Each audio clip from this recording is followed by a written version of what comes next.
The year 1962. The date January 25th. A handful of people dreamed of founding an organization that would study and protect birds, the first of its kind in Malta. They did it, and the society today known as BirdLife Malta was born. The name they chose for their organization was the Maltese Ornithological Society, better known as the MOS. Working from the homes of the first council members and later from their newly acquired headquarters in Valletta, the early activists focused their efforts on studying and protecting different bird species that occur in Malta. At the time, not only was there little or no protection of birds, but hunting and trapping were an integral part of Maltese fabric. There was no such thing as awareness of birds and their habitats. It was an uphill struggle, but little by little, taking it one step at a time, the society grew and gained recognition both locally and internationally. It ventured into new areas of work such as changing public perception and raising awareness of the need for bird protection laws. It took years of street campaigning for the society to make its voice heard in its appeal for nature and bird conservation. Thanks to efforts by the MOS, bird protection regulations grew stronger and badly needed conservation laws were enacted. The next logical step was to ensure enforcement of these laws and regulations. This led to a long campaign that persists to this day to eradicate illegal shooting and trapping. These efforts came with a price. MOS members and volunteers have repeatedly fallen victim to vandalism and violent personal attacks, albeit ones that have drawn criticism to their perpetrators. Today, the situation has changed, thanks to a different mentality and better law enforcement, the latter having been spurred by Malta's accession to the EU, which brought with it new obligations. Although law infringement continues to exist and to be reported during every open season, there is an overriding consensus that the laws must be respected and breaking of the law is to be frowned upon. The change in mentality is the fruit of BirdLife Malta's labour and also the result of local and international appeals for support of the Society's work, as well as partnerships forged with parallel foreign organisations. The mainstay of these partnerships was BirdLife International, which the MOS affiliated with in the early 1990s. A short while after becoming a partner in the European branch, BirdLife Europe,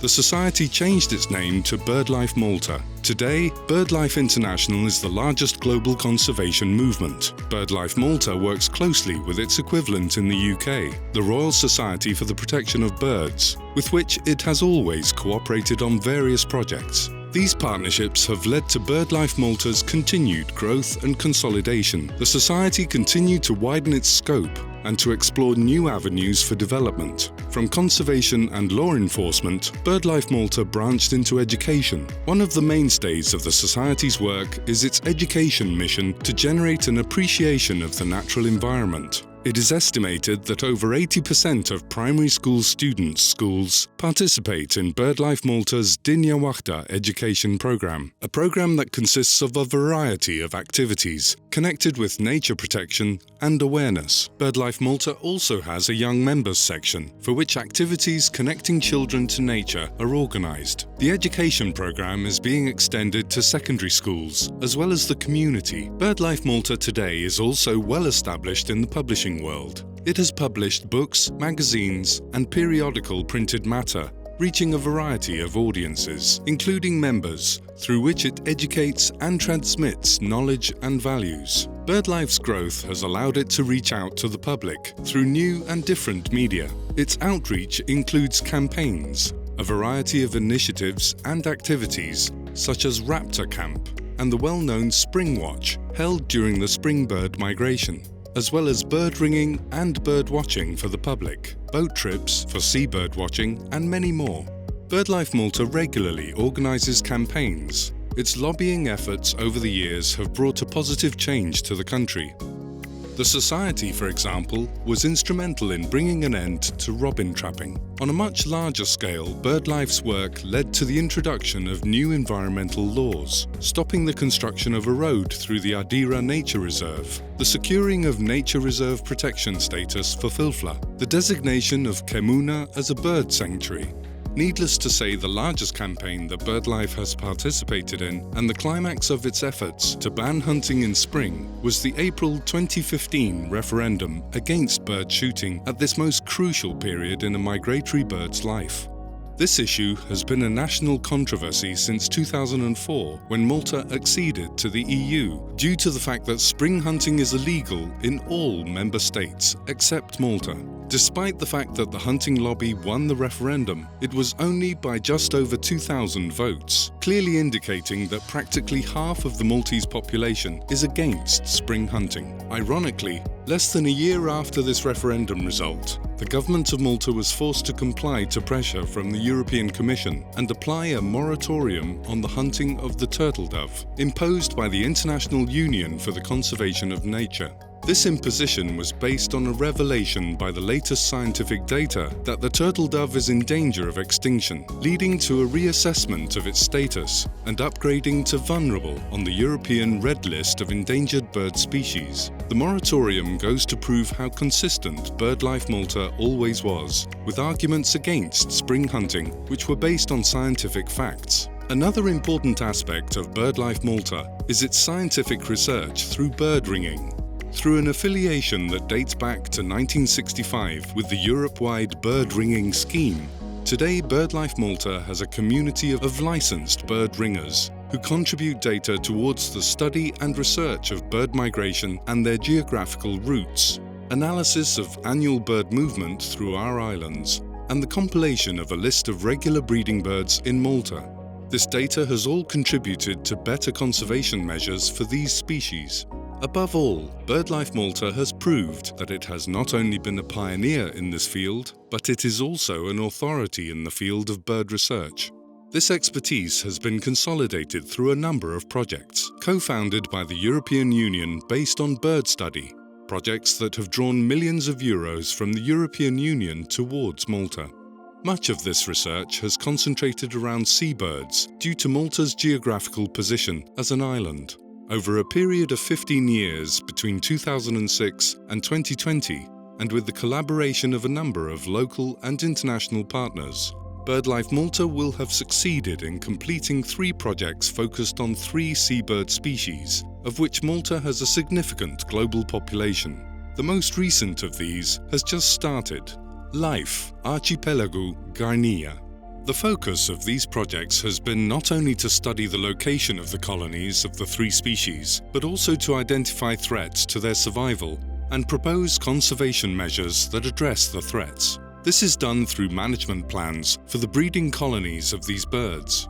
Witness to the effectiveness of the first 2 of these projects was the fact that a number of sites recommended by BirdLife Malta as important bird areas, or IBAs, have been declared by government as Special Protection Areas, SPAs, after being approved by the European Commission, thus laying the foundations for their inclusion in Malta's Natura 2000 network. BirdLife Malta today manages a number of natural sites that were entrusted to it by the government following the Society's habitat restoration for biodiversity work in these areas. One of these areas is the Adira Nature Reserve. Another is the Sima Nature Reserve at St. Paul's Bay, and a third lies in the north of Malta, Foresta 2000, a large expanse of afforestation in Melliha. Recently, BirdLife has also been entrusted with the management of the Salina Salt Pan site, following its success with other sites. The Salina Reserve will not only be BirdLife's largest land management project, but also the largest nature reserve in Malta, with a history linked to salt production.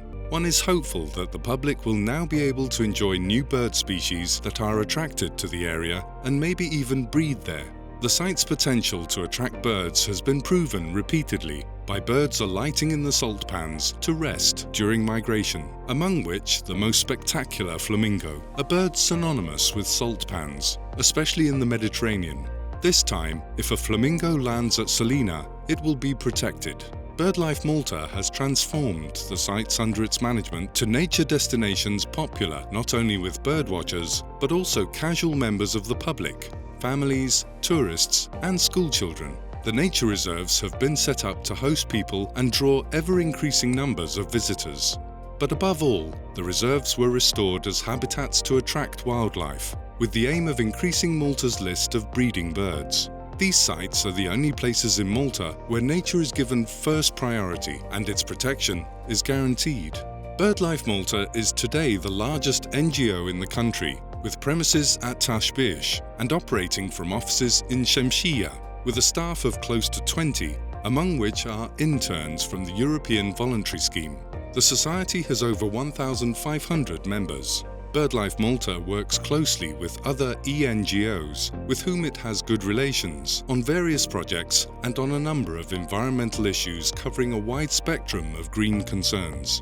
From modest beginnings as an ornithological society focused solely on the study of birds and their habitats, BirdLife Malta has grown to be a strong environmental voice in the country, a strategic partner respected for its experience in environmental education and scientific research, and above all, an organisation strengthened by being part of a worldwide network of 120 NGOs, all working towards the same aim of nature conservation. While remaining the oldest and largest environmental organisation in Malta, BirdLife Malta will look to the future in continuing to strive to achieve its mission of protecting birds, habitats and biodiversity. We promise to continue to protect birds in Malta, continue our campaigning to protect nature, continue researching environmental issues, continue to educate children and the public through various initiatives and programs, and above all, to persist in our commitment to protect the environment and nature in our islands, so that with your help, we give this country better nature for present and future generations.